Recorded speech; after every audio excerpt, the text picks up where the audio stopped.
Bonsoir à tous et à toutes, merci de votre présence ce soir par cette chaude soirée. Donc, vous aurez en plus du reste le plaisir d'être un peu au frais. Merci à l'association Rencard Obéliès qui est partenaire de cette soirée. Et sans plus attendre, j'appelle à me rejoindre la réalisatrice du Voyage de Martha, Neus Balos, et le comédien Sergi Lopez.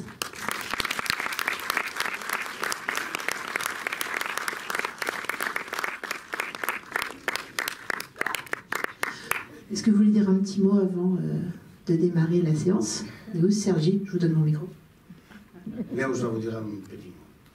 Petit mot. Non. Merci pour nous inviter à être ici. On est très content de faire cette avant-première, avant de la sortie le 17 juillet. C'est mon deuxième long métrage, mais le premier qui va être dans les salles françaises. Je suis très contente. C'est la deuxième fois que le film va être montré en France, c'est maintenant.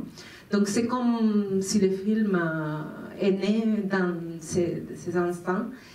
Et je suis très contente d'être accompagnée toujours avec cet homme-là, que vous connaissez bien. Il va vous présenter le film.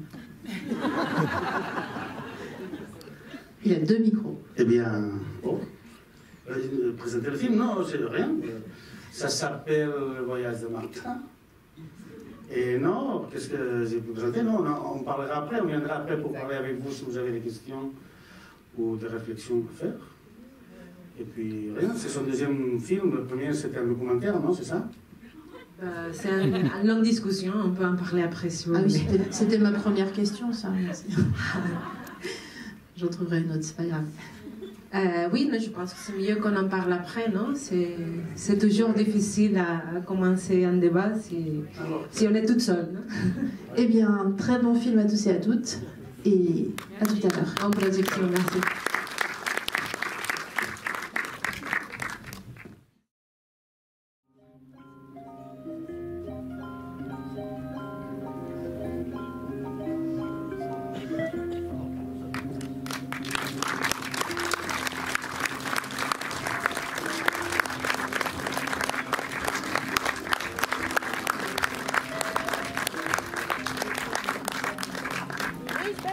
Et Sergi Lopez.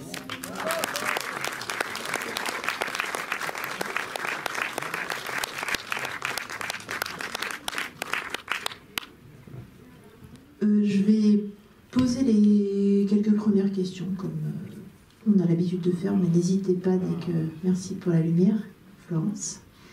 Dès que l'envie vous en prend, à solliciter le micro.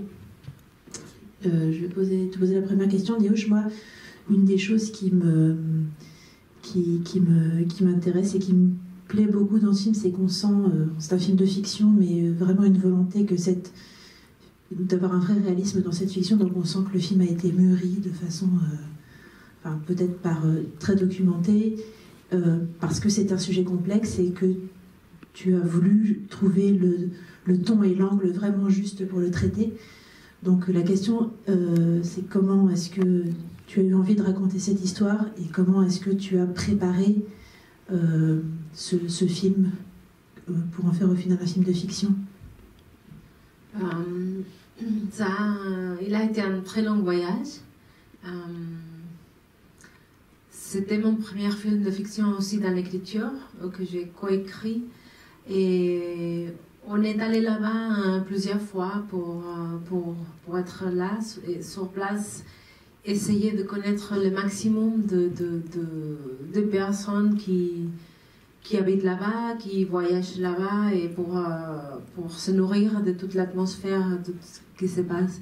Donc moi, je viens du documentaire, et c'est ma façon naturelle de travailler. Mais c'était vraiment difficile, les processus d'écriture, pour trouver... quand on travaille dans les documentaires, on trouve toutes les nuances dans les personnages et tout ça. Quand je mettais ça dans l'écriture, c'est comme si c'était trop simple, trop simplifié en fait. Et on n'était jamais content de résultats. Mais finalement, je pense que les scénarios, c'était la base de toute cette histoire. Mais finalement, dans le tournage, on a retrouvé un peu toute cette complexité que a cette réalité, que j'ai trouvé des fois dans les scénarios qui n'étaient pas là du tout. Je le trouvais très, très, très simple et pas du tout complexe. Mais voilà, je ne sais pas si j'ai répondu.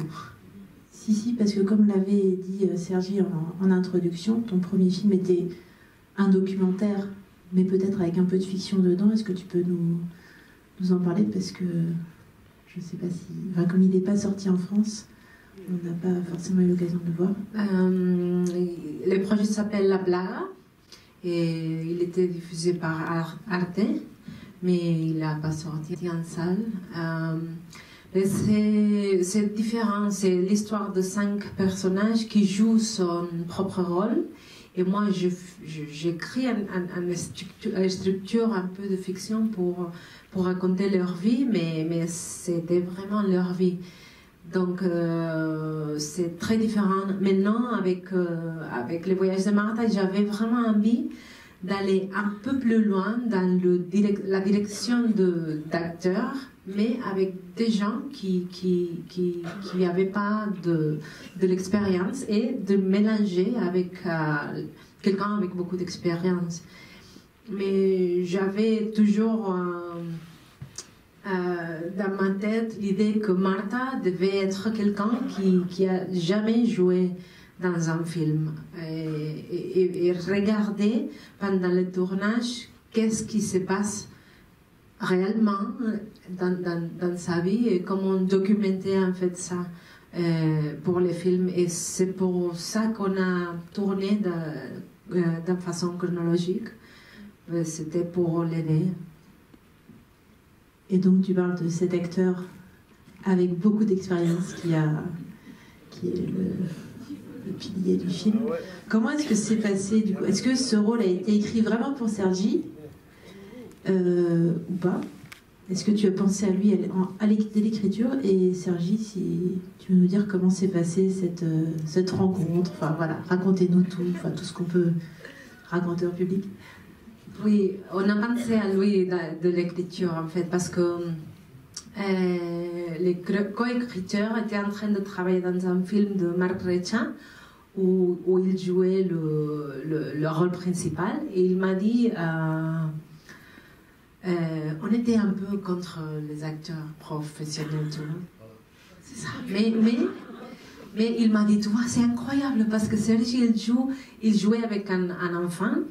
Et il disait non, et il prend le temps d'improviser, de refaire dialogue, d'apporter beaucoup et de prendre même la situation comme un petit documentaire aussi, de créer dans la scène. Tu vois, et moi c'était ça que j'avais envie de faire. Et moi je l'ai vu travailler là-bas et on a décidé de lui proposer les rôles. Et c'était vraiment au début du projet, et ça nous a beaucoup aidé qu'il soit là-dedans. Sergi, quand on t'a proposé le rôle, comment tu l'as reçu, ce scénario-là?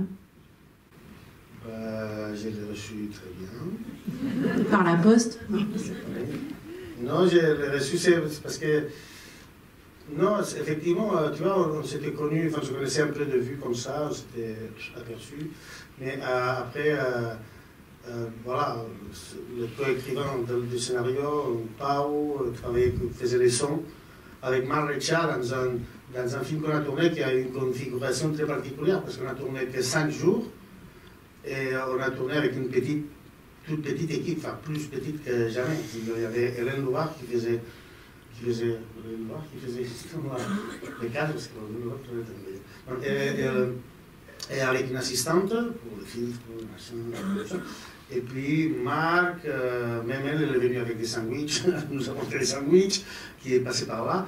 Une vraiment toute petite équipe, on a tourné que 5 jours, mais parce que c'était un projet où c'était avec un gamin de 8 ans, le fils de Marc, donc qui n'est pas acteur, enfin, on ne lui rendait pas, enfin, Marc, oui, parce que, enfin, il y avait un scénario qui était écrit avec des dialogues, mais après il y avait des scènes il n'y avait pas de dialogue écrit. Et donc, en fait, il fallait que le garçon il ait envie de jouer.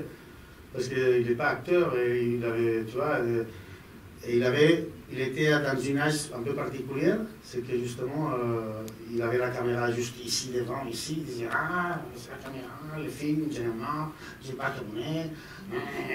Et tu lui disais, hé, Croc, le géant, il sortait par la fenêtre et lui, il faisait. Il se laissait captiver à chaque fois que tu nous racontais des trucs. Et c'était super. Alors, comme Pau, donc l'autre, il faisait le son dans le message. Voilà, il a cru que je pouvais peut-être les aider avec cette idée de travailler avec des non-acteurs et d'être un peu, je ne sais pas très bien, parce que, tu vois, moi, j'ai fait ce que je peux et je crois que les acteurs, quelque part, enfin, en tout cas pour moi, ça m'excite, ça me stimule, ça m'inspire le fait de jouer avec des non-acteurs ou de jouer au milieu d'un marché avec des gens qui ne savent pas qu'ils sont tournés ou qui oublient qu'ils sont tournés. Moi, ça m'inspire de pouvoir jouer, mais non seulement de faire croire que c'est vrai, mais quelque part de trouver quelque chose de vrai, c'est-à-dire d'être vraiment dans la situation. En fait, c'est la base qu'on essaie de faire, même quand c'est un film très fictionné, on essaie toujours de garder l'idée de la situation, quoi qu'il arrive. Donc, voilà, et donc quand il m'a envoyé le scénario, parce que la question c'était que c'est ça.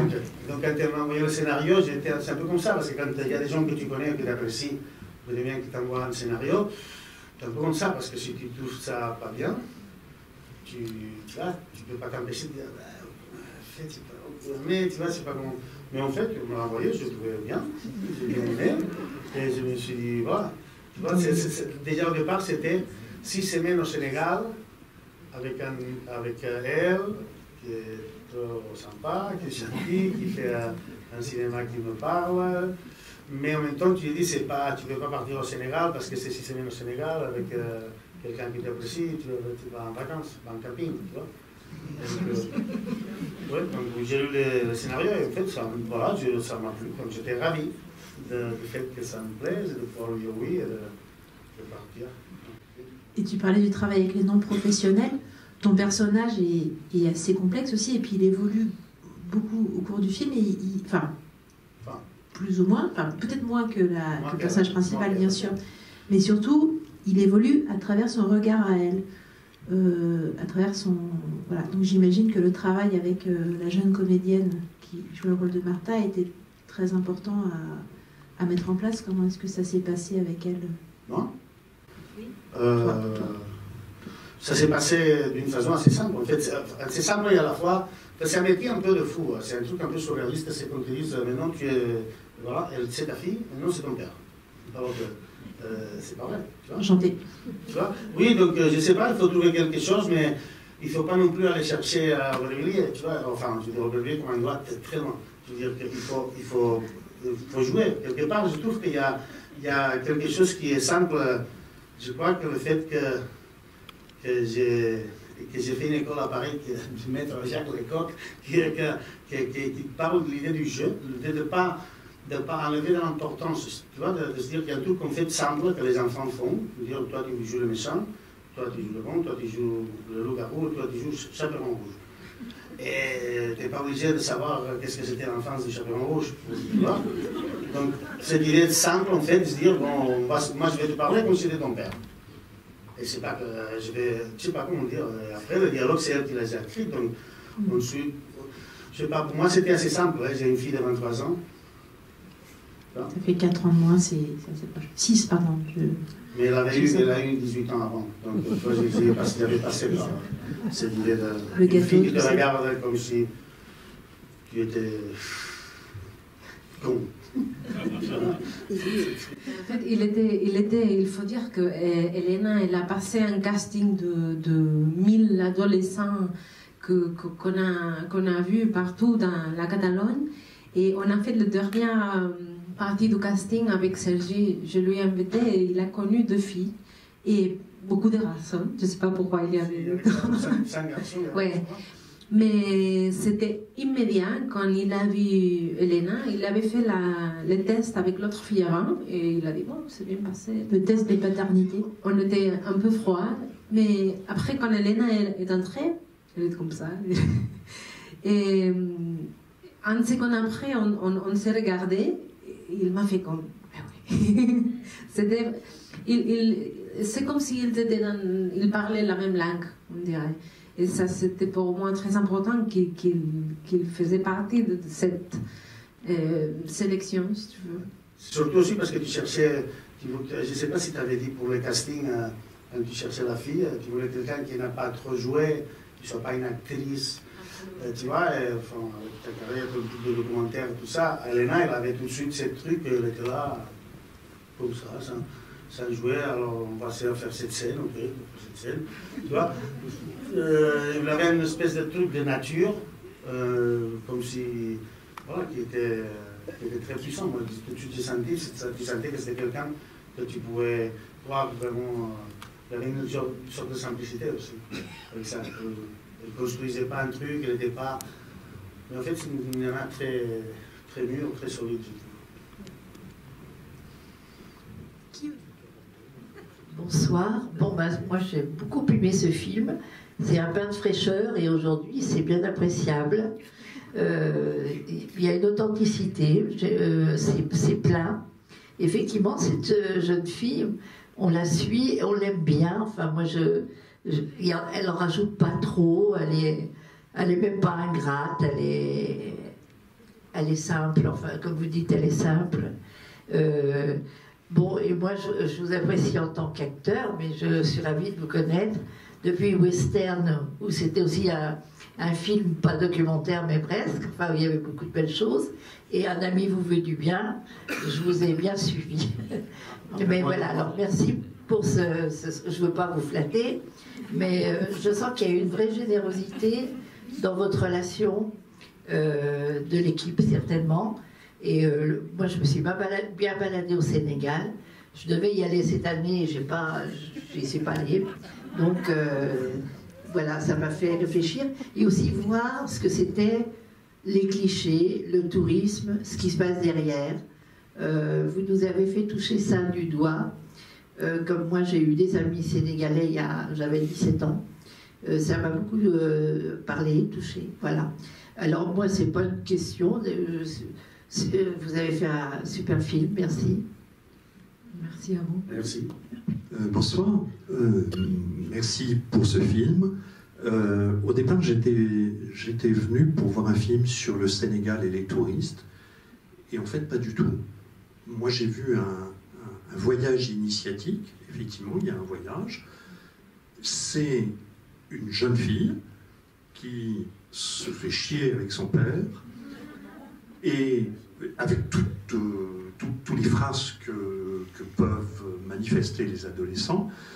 Et nous découvrons peu à peu comment elle devient adulte au travers de ce qu'elle a à découvrir de cette initiation, de ce passage de l'adolescence à l'âge adulte, y compris par ce moment d'anniversaire des 18 ans, qui va lui permettre justement de prendre une décision d'aller voir ce directeur, et c'est sa première décision d'adulte.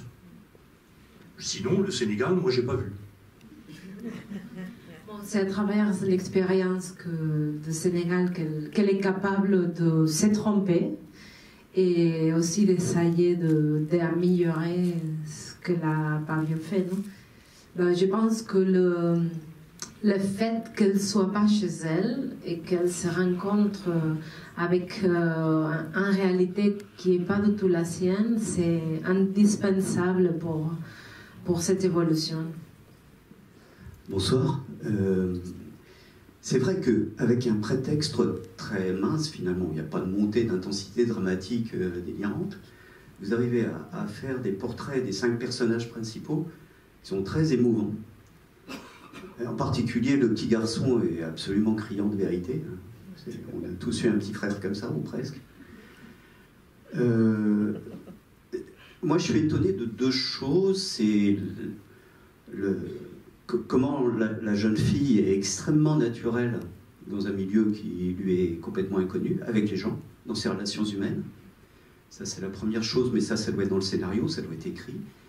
Et ce qui m'étonne aussi, c'est comment vous arrivez à tourner, par exemple, dans le marché aux poissons, à tout le monde qui vit sa vie complètement naturellement. Alors, vous n'avez pas, j'imagine, briefé avant, mais comment vous arrivez à ce résultat qui est plus vrai que nature, quoi?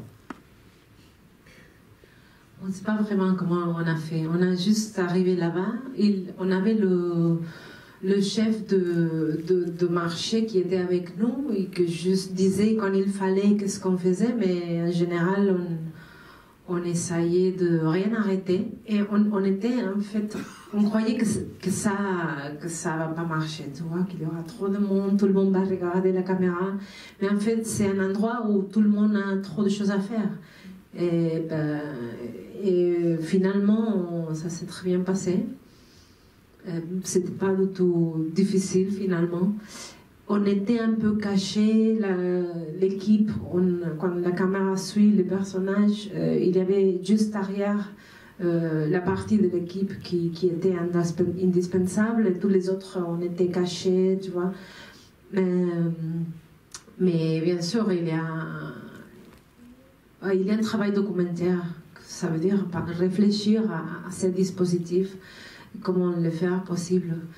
Et l'autre question, pourquoi elle est si transparente et je dirais très innocente par rapport à la relation avec les autres.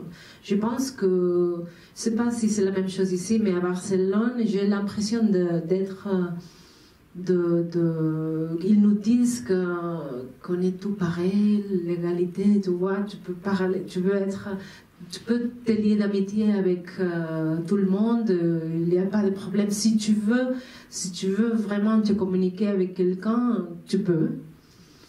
Il y a cette fantaisie qui nous explique chez nous, mais finalement, je pense que c'est pas vrai. Et c'est ça ce que découvre finalement, que les lieux où tu as vécu, où tu es né, et ta situation économique, culturelle, sociale, finalement, ça te marque beaucoup, et ça marque toutes tes relations personnelles finalement.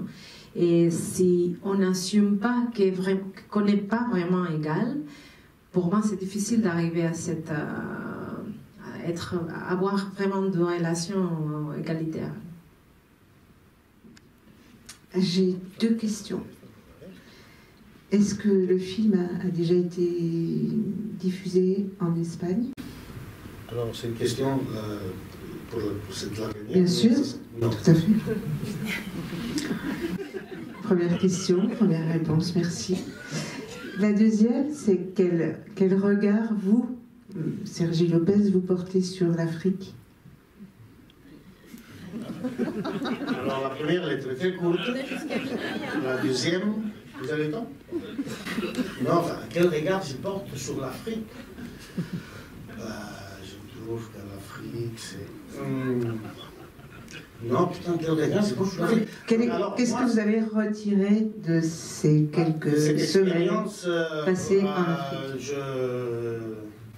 Je n'ose pas faire des déclarations très... Je n'ose pas de l'ouvrir trop grande. J'ose pas. C'est la première fois que j'étais en Afrique. Moi, je n'ai jamais été en Afrique. Je n'avais jamais été en Afrique, c'est la première fois. Quand j'ai été à l'Afrique, à Marrakech, j'étais à Marrakech un jour et demi. Un jour et demi, et puis j'étais dans un hôtel. Je me suis échappé de l'hôtel une après-midi. C'est tout. L'Afrique noire, je ne sais rien du tout. Alors, pour moi, c'était la première fois que j'étais là, donc, et j'ai joué un personnage que normalement qui est très à l'aise là-bas, qui était au Sénégal plein de fois, qui a l'air de connaître l'air de Roche et toutes ses amies. Mais, tu vois, j'ai du mal à avoir un point de vue solide sur l'Afrique en général, tu vois, à part des choses un peu étonnantes. Des exemples très cons, très bêtes, mais très tard la nuit, pas avec Elena, mais avec des autres gars et filles de l'équipe majeure. On se promenait dans des rues, dans des endroits où il y a presque pas de lumière. On disait oui, mais un bar là-bas au fond. Et on arrivait là, il y avait une petite lumière, il y avait 4, 5, 6 blacks, noirs, tu vois, entrés qui nous regardaient, des blancs, tu vois. Et c'était une sensation que quand tu arrives, tu dis, on ne sait même pas où on est, qu'est-ce qui se passe, et tu disais, salut, bonjour, ça va? Tu souriais et tout le monde souriait. Et dès que tu disais bonjour, moi j'étais étonné. En fait, il y a un truc tout à l'heure, quand on parlait hier avec le public là-bas, je sais pas, dans un Paris, qui disait que moi, quand j'allais sur le tournage, je disais bonjour à tout le monde. Et au Sénégal, tout le monde disait bonjour à tout le monde tout le temps. C'est peut-être une connerie, c'est comme point de vue sur l'Afrique, c'est un peu léger, si tu veux. Mais c'est tout ce que je peux dire. Tu vois, j'ai trouvé ça. J'ai trouvé qu'ils ont une puissance, une force qu'ils ne soupçonnent pas peut-être, mais je ne connais pas profondément. En fait, ça donne envie de connaître vraiment. Et puis sur un tournage, c'est quand même un drôle de truc. Je dirais que c'est quand même, surtout un tournage comme ça, où on est souvent incrusté, où on essaye de se mimétiser ou de se camoufler dans le paysage vrai, d'aller dans le marché aux poissons et être là avec les gens qui sont vraiment là. C'est un drôle de truc, tu vois, parce que c'est une vraie expérience et en même temps, tu sais que c'est fort. Tu sais que tu es en train de jouer. Donc, des fois, tu te sens un peu malhonnête. Tu vois, de sentir que tu es en train de jouer un truc, tu dis, oui, mais après, comme tous, quand on va en tourisme en Afrique, j'imagine qu'il y a toujours cette idée qu'on sait tous qu'on peut revenir quand on veut, alors qu'eux, ils ne peuvent pas venir quand ils veulent. Tu vois, donc cette différence. Bonjour, bravo pour votre film, je trouvais ça vraiment très très bien. Mais j'ai une question pour Sergi, parce que tout à l'heure j'ai cru comprendre qu'il a dit qu'il avait fait une école d'acteur, Lecoq. Moi, oui. Jacques Lecoq? Oui, Jacques. Ah d'accord, donc c'est quand même une école assez théâtrale, basée sur le masque, le corps, etc. Et je voulais savoir justement comment vous êtes devenu cet acteur si simple et spontané face à une formation qui était quand même assez théâtrale finalement. Et parce que je vous ai suivi dans pas mal de films et j'adore votre travail sur la simplicité en fait, et sur la spontanéité du jeu. Et je voulais savoir comment vous avez fait le voyage entre théâtre finalement, masque et cinéma, dans la spontanéité, dans la simplicité. Super. D'une façon assez simple, en fait, c'est parce qu'en fait, c'est une école qui, après, c'est pas une école technique, c'est une école qui est très basée sur l'improvisation et sur la création. Donc la spontanéité et la naturalité et le fait créatif, le fait d'inventer, c'est une école énorme. Pour moi, c'est beaucoup plus difficile Pour moi, c'était pas facile, mais c'était assez simple, une fois avoir fait cette école, de passer à n'importe où, parce que c'est vraiment une école qui arrive à te faire croire que même toi, tu peux jouer des trucs. Alors que moi, tu vois, je suis arrivé dans une école à Paris, je ne parlais pas français, et j'ai pensé que l'acteur de théâtre, surtout, mais c'était pour les gens pour les autres, pour les acteurs, les vrais acteurs, tu vois. Et en fait, c'est une école qui te dit beaucoup, qui t'inspire, qui te pousse à trouver ta créativité, ton point de vue sur les choses. Donc pour moi, tu vois, les trucs comment tu as dit, tu n'as pas dit créativité, mais tu as dit spontanéité, tu vois, l'impro, il faut réagir à la situation, c'est assez simple, c'est pas facile souvent, mais donc pour moi c'était un passage assez... Après, c'est vrai que le théâtre, parce que c'est vrai que cette école-là, c'est une école vraiment de théâtre, donc ça veut dire d'un espace, donc l'espace théâtral, c'est pas du tout le même espace qu'au cinéma, où des fois on voit que ton oreille. Mais je sais pas, c'est un jeu. L'idée des jeux aussi, c'est une école qui sublime beaucoup. C'est énorme cette école. C'est énorme. C'est une école auquel on ne te parle jamais d'interprétation. Jamais on parle de... Alors, l'acteur, l'actrice, pour faire tel personnage, c'est une question qui ne se pose jamais. Le jeu, c'est toujours un mystère. Et on ne sait pas pourquoi, il y a quelqu'un qui sort sur scène, il y en a plusieurs, et tout de suite, tu vois qu'il joue. Tu ne sais pas pourquoi. Après, on peut l'analyser, tout ça, mais le jeu reste un mystère. Donc, tu vois, c'est une école, en fait, le concept de jeu, pour vous, c'est normal, parce qu'en français, jouer dans un film, jouer au théâtre, le verbe jouer, pour vous, c'est normal. Mais pour nous, tu vois, en espagnol, jouer, c'est actuar, c'est acter, c'est faire un acte, c'est agir. Tu vois, bon, pourquoi pas, mais tu vois, jouer, c'est... donc, je le prends comme un jeu. Je continue à jouer, c'est-à-dire que pour moi, c'est un privilège, ce qui m'arrive de pouvoir jouer au théâtre, et après pouvoir jouer au cinéma, et je ne sais pas comment j'ai fait, je ne sais pas encore aujourd'hui comment j'ai fait ce que je peux, comme tout le monde. Hola, Neus, soc el Sergi. Sergi, què fas aquí? Hola, Sergi. Hola, Sergi, ets el Sergi. Soc el Sergi. Bravo, j'ai beaucoup aimé le film, beaucoup. J'ai beaucoup ri. J'ai ressenti aussi de l'angoisse par le rapport colonial. J'ai trouvé la scène du gâteau vraiment sublime. J'ai vraiment beaucoup aimé ce moment. Bravo Sergi pour ton interprétation, et aussi Elena aussi, j'ai trouvé qu'elle était vraiment top. J'ai une question. Comment tu as abordé la direction d'acteurs pour des non-acteurs, pour des gens qui ne sont pas des acteurs?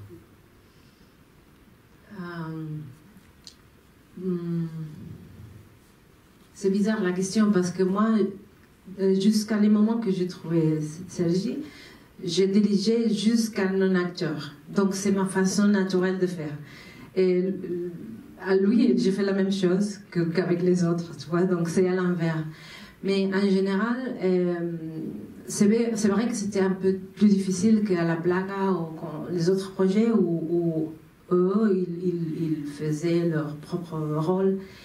Avec Elena, ce qu'on a fait, on a lu le scénario ensemble, et à chaque moment, on écrivait toutes d'images, de personnages, de situations qu'elle a vécues, qui sont pareilles à ceux qu'il y avait dans le film. Donc on a fait un super papier qu'elle avait dans sa chambre là au Sénégal, et elle savait à chaque moment où elle était de façon émotionnelle, si tu veux. Donc, et après, elle avait, comme Yann, elle avait un coach.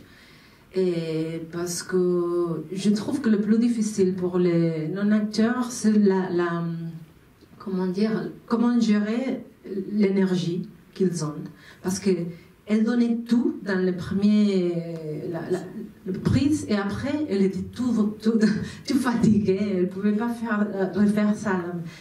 Donc, il y avait une coach qui la faisait travailler beaucoup. Et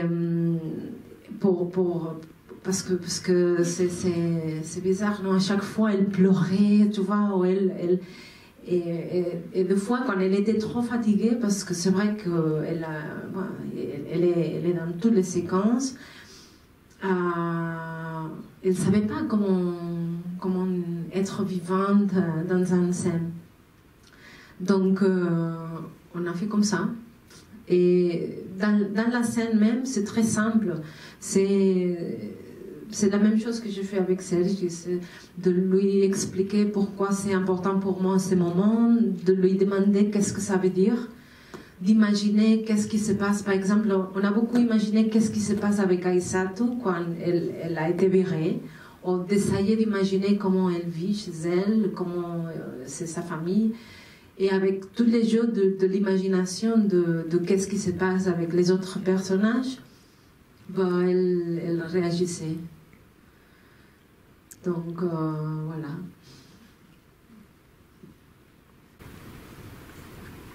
En fait, c'est souvent comme ça, en fait.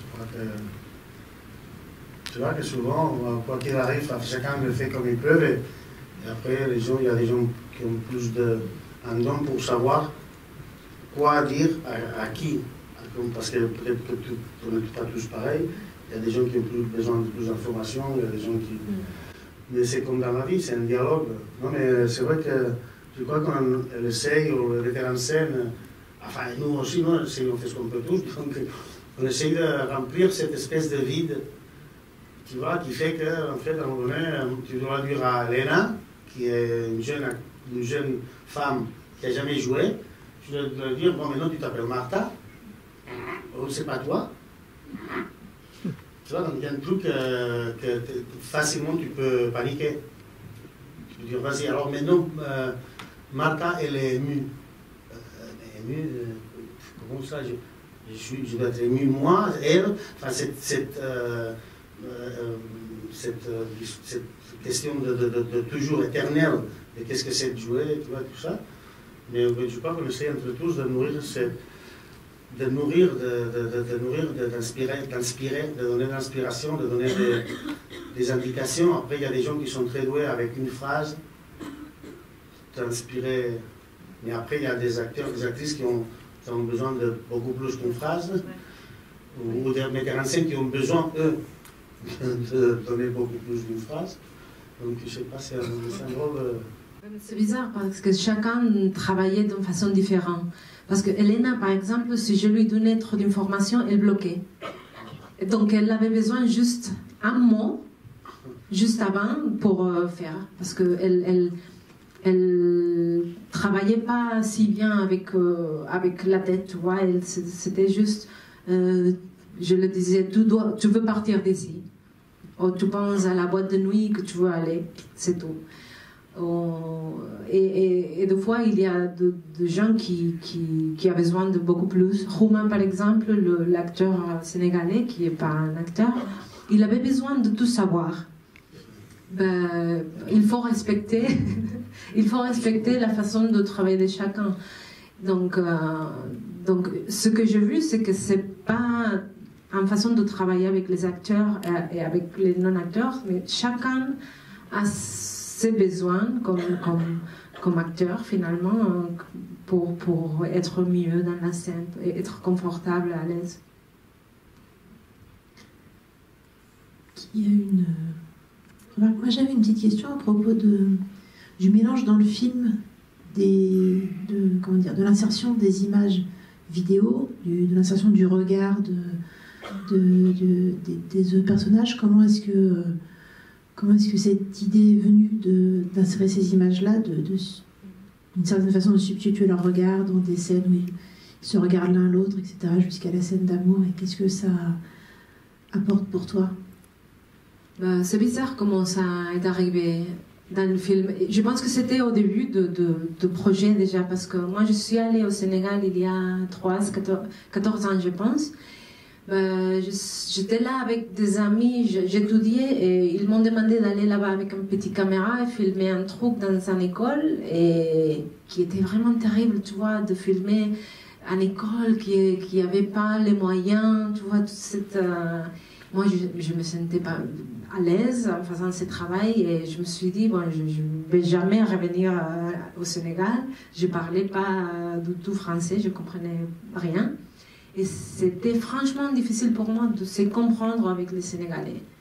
C'était vraiment très dur. Et je me suis dit, je ne suis pas intéressée, je ne peux pas revenir ici. Mais... Et on était juste à côté de cet endroit des hôtels, tout ça, que j'ai découvert presque vers la fin du voyage. Et quelques années après, ça m'a venu encore une autre fois, et je me suis dit, bon, là, peut-être il y a quelque chose. J'ai appelé les mecs qui nous aidaient à bouger par là, et on a laissé avec lui ses caméras. Et je l'appelle et je lui dis, Malin, qu'est-ce que tu fais? Tu travailles encore, tu fais des guides, je veux venir parce que je suis curieux comment ça a évolué, cette zone touristique, tout ça. Et il m'a dit, tu sais quoi, moi je suis devenu caméraman pour les hôtels grâce à la caméra que vous avez laissée là-bas. Donc il a presque inventé un métier. Et j'ai regardé tous les matériels qu'il avait filmés là-bas. J'ai même l'accompagné dans quelques excursions. Et c'était là que j'ai vu pour la première fois les images de la soirée Brousse. Et soirée Brousse où il y a tous les toubabs qui font la danse, très bien. Comme la lutte. Oui, et la lutte. Et je me suis dit, voilà. là, c'est vraiment le début du film, parce que tu prends conscience de la construction de l'expérience touristique. Parce que c'est construit, c'est en mise en scène, et en plus, il y a la construction de cette cinéaste qui va faire les montages avec la musique, tout ça, pour construire les meilleurs souvenirs pour les touristes. Donc, l'idée d'utiliser cet matériel qui a l'air vraiment documentaire, mais c'est tout le contraire. Et ça, c'était un peu l'idée initiale du film, de voir les contrastes entre ces images, qui est une construction de quelqu'un pour les autres, et les voyages réels de Martha, qui est fiction, mais qui rassemble beaucoup plus de documentaire. Quand Martha danse avec son père, elle est prête à lui dire quelque chose, et il dit qu'il a tout compris. Moi, je crois qu'il a rien compris. Parce que t'es père. Vous pouvez nous dire quelque chose là-dessus? Non. Lui, il est le père, il est là-dessus. Vous dites que vous croyez que le père de Martha, il n'a rien compris. Qu'il n'a pas compris. Son père dit, c'est pas la peine, je sais ce que tu vas me dire. Je sais, il ne dit pas, il dit, c'est pas la peine. Et en tant que spectateur, Ouais. il m'a semblé que ce qu'il croit avoir compris n'était pas du tout ça. Vous avez raison, parce que vous parlez de ce que vous avez ressenti. Alors, je ne vais pas vous dire ce que vous avez compris. Oui, oui. Mais nous, c'est pas, hein, nous, c'était l'intention de le laisser un peu ouvert. Et vous ne voulez pas que ça soit clair comme ça. Mais c'est marrant, des fois dans les films, on imagine que nous, on sait plus de choses. Tu vois, et nous, on a tourné. On va pas faire un référendum tout de suite. Qui a coupé quoi? Toujours prêt pour un référendum. Oui, ceci dit, on peut être prêt pour un Il en référendum. faut des référendums. Quand vous voulez, le référendum. Pas ce soir. Des illégales, des... Mais le prochain. Merci beaucoup, Néos. Merci Merci Sergi. à vous. Merci à toute l'équipe de New Story qui distribue le film, qui nous a permis d'organiser cette avant-première. Le film sort le 17 juillet. Et merci encore à Rancaro Méliès, qui est partenaire de cette soirée, l'association de spectateurs du cinéma. Très bonne soirée à tous et à toutes. Et hydratez-vous. Voilà. Merci.